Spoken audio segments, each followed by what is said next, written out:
त्याच्यामध्ये थोडंसं तूप आणि खसखस टाकायची आणि त्यानंतर असं परतून घ्यायचं. असे पूर्ण खजूर परतून घ्यायचे. स्मॅश झालं पाहिजे पूर्ण.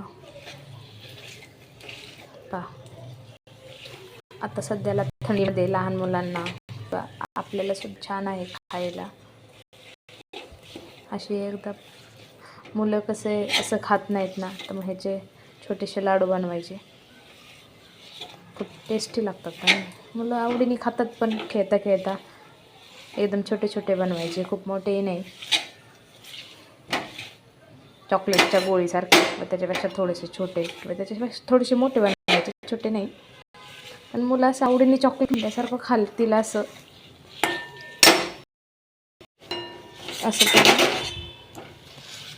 ते आणि स्मॅश होतं ते. त्यानंतर ड्रायफ्रूट्स कुटून टाकायचे भरभरून.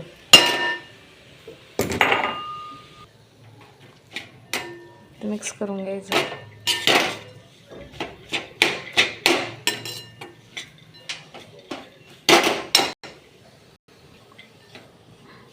सगळं एकजीव करून घ्यायचं, एकदम पूर्ण एकत्र मिसळ पाहिजे ते. असे मुलं ड्रायफ्रुट्स वगैरे खात नाहीत, कंटाळा करतात.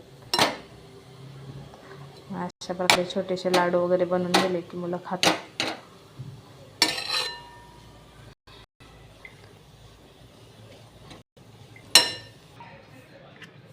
अशा प्रकारे खाली घ्यायचं काढून.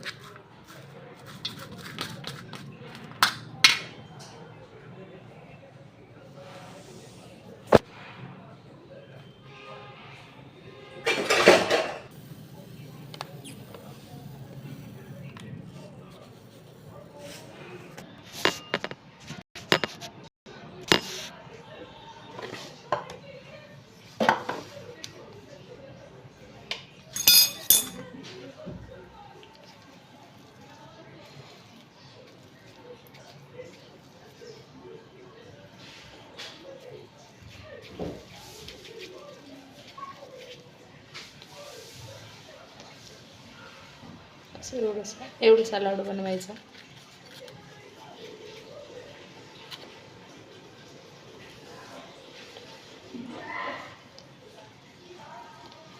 असं खचखच लावायची त्याला.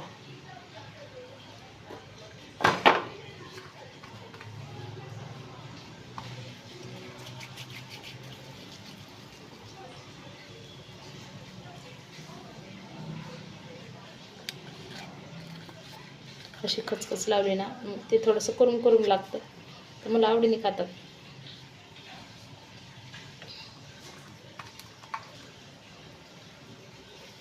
सकाळी उठल्यानंतर स्कूलच्या टायमामध्ये असं छोटेसे लाडू बनवून द्यायचे.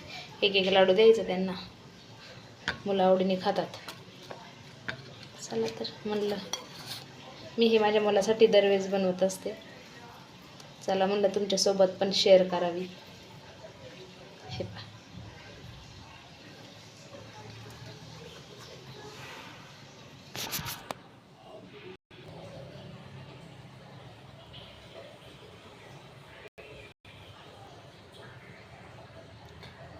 अशा प्रकारे ड्रायफ्रूट्सचे लाडू बनवलेले आहेत. तुम्ही पण ट्राय करा आणि कमेंट बॉक्समध्ये मला कमेंट करा झाले. तुम्ही पण बनवले का?